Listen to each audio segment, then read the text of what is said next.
Likely the last of the Elipsa 2 coverage. I think we went into the boardroom and we were like, is there anything else we can compare this to? And they said, yeah, the Remarkable 2, that's pretty much rounding it off. So let's see it with capping off this series with this. You know, we might do the Fujitsu, but we'll talk about that another time. Elipsa 2, Remarkable 2. This is interesting because this is going to be one of the devices that the Elipsa will totally outclass, because the Remarkable is kind of an old product now. Yes, they sold 1 million units. Yes, it's a very synonymous name with eNotes because of their rigorous advertising budget and campaigns, but let's check into it right now. On the Remarkable 2, they have a massive advantage in that you can use any pen on the market because it is using Wacom, and that's crazy, and that just is something that the Elipsa cannot combat. They only have 2 pens on the Elipsa, one that uses a quadruple A battery and this one which you have to charge with a USB-C, so it's very limiting in that regard. You also have this tip that looks like an Apple Pencil or a Huawei M Pen that isn't the best tip on the market, whereas the Remarkable uses the graphite Wacom tips and they're fantastic. So that out of the way, let's look into it. On the Remarkable, you don't really have much you can do, to be honest. You have quick sheets, you have books, that's really it. PDFs and that's it. Because the thing about this is that there's no beta features, there's no browser, there's no audio, there's not even a glow light. There's no features on this. This is a note-taking device, and that's what we're going to look at pretty much only, because it doesn't even have a bookstore or an ecosystem of any kind. It really is just a eNote, and that's really what it is. It's in the name, it's in the advertising. They don't want you to use it for anything else because they don't allow you to do so. So we're just going to go into it and make a notebook right out of the gates here. We will do a blank page and we will create a notebook. Same thing on here. We will go to, I think that's a basic book, is it not? It is. Alright, so let's get rid of that. This is going to be interesting because the basic Kobo notebook can't do anything near what the Remarkable can do, but Kobo does something interesting if you haven't watched other coverage. Now, note that you can't use the Kobo pen on this, or any other unit for that matter. It just doesn't work. There's nothing it can do. It is completely its own beast that just works on the Kobo. So we'll start on the Kobo because it is very basic. So at the top you get the paintbrush, or you get a bunch of different pens, ballpoint, fountain, calligraphy brush, and highlighter, and they all have different shades of gray as well as translucency levels. So if you go to highlighter, for example, it does that. You can utilize the secondary button as well. So for example, where's the button? There it is. So if I'm using the pencil, I can switch over to the highlighter at a moment's whim, just like that. That's really cool. And then flipping the pen around, you can do all of your deletes and swipe everything away from the page. You can draw something in the middle, grab the lasso tool, grab it, move it around, put it down somewhere, and trigger the eraser in a bunch of different ways. If you go over here, you do get the page background. Neither of these two devices are very fast, so you'll see me hit the things a couple times, and that's what it's going to be. You're not limited to these 20 backgrounds. You can actually load in your own backgrounds, and you can load in basically any blank PDF and use it as such. So that's the basic notebook. If we go over here, we'll just feel the writing feel really quick. Not that great. It uses a plastic tip on a glass screen. It has no real grip or feedback. It's not really a positive feedback in that there's no vibration through the shaft of the pen that gives you any sort of realism. It's just you're writing with...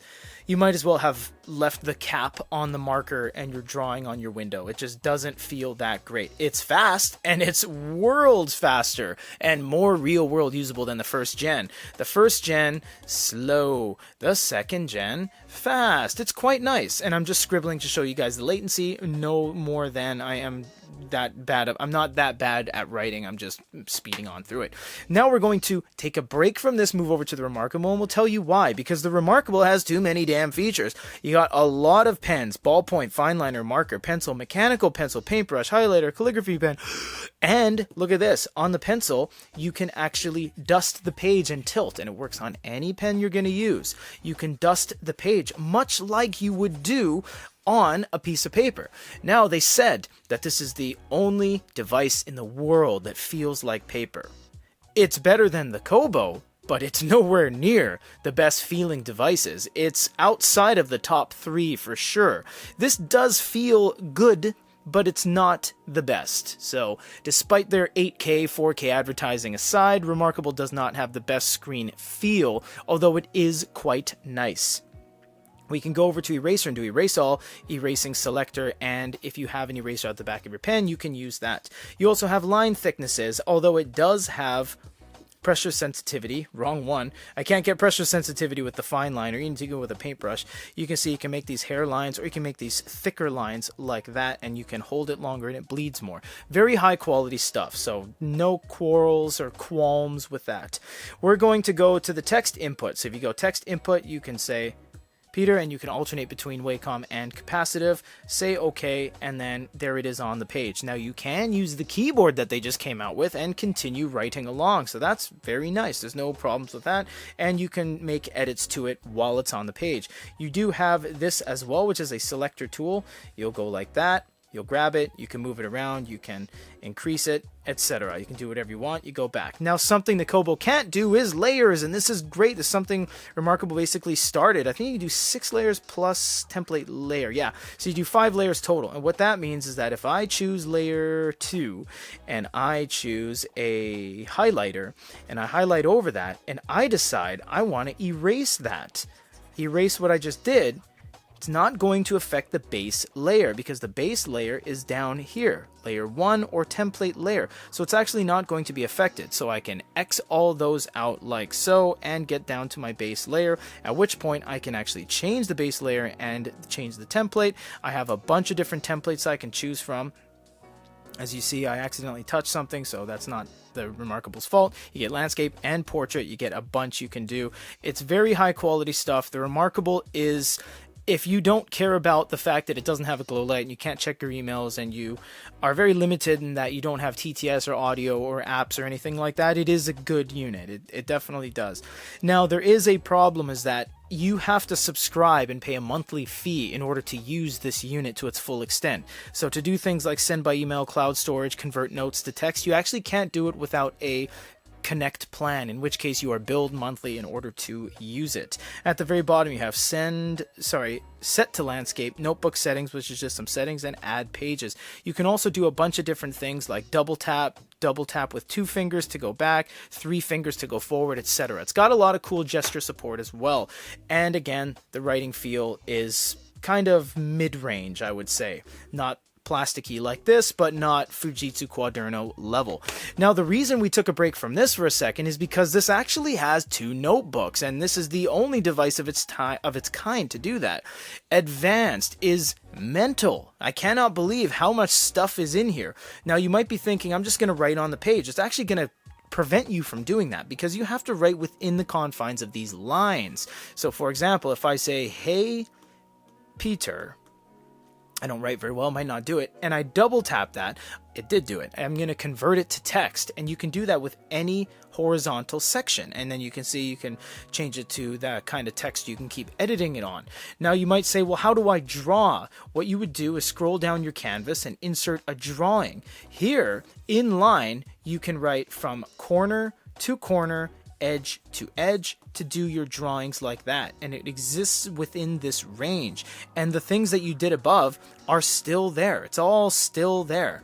And if I go down to here and I say, well, you know what, I want to insert a diagram in line, so you can move this around too, and you can delete it. For example, if I don't want this box anymore, I can long press it, I can copy it, I can edit it, I can paste it, or I can just get rid of that section and it's gone. If I want to make a diagram, I do a circle with a line and a triangle, and then I put a star in the corner. I can double tap that, it processes and it cleans it all up. It made a perfect star, perfect triangle, etc. It will even do characters like M's and P's and alphabetized characters and numbers and whatnot. You can take this one step further and go to math equations, in which case is very crazy.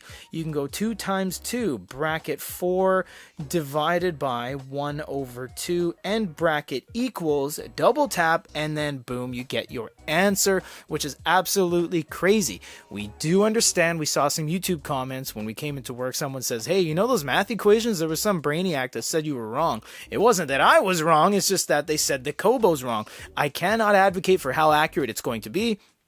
But I can't do that, and a lot of people don't even know how to put square roots and fractions in their calculator to figure it out, so it's very helpful that you can write it out like that. Kobo's advanced notebook is so good and so new, and they're breaking the boundaries and expanding past what we all think we want and need into something that is completely unique to this unit. No one else does this. Remarkable as well started things like layers, started things like lasso tools in the mainstream, so it's very nice to see these two go head to head.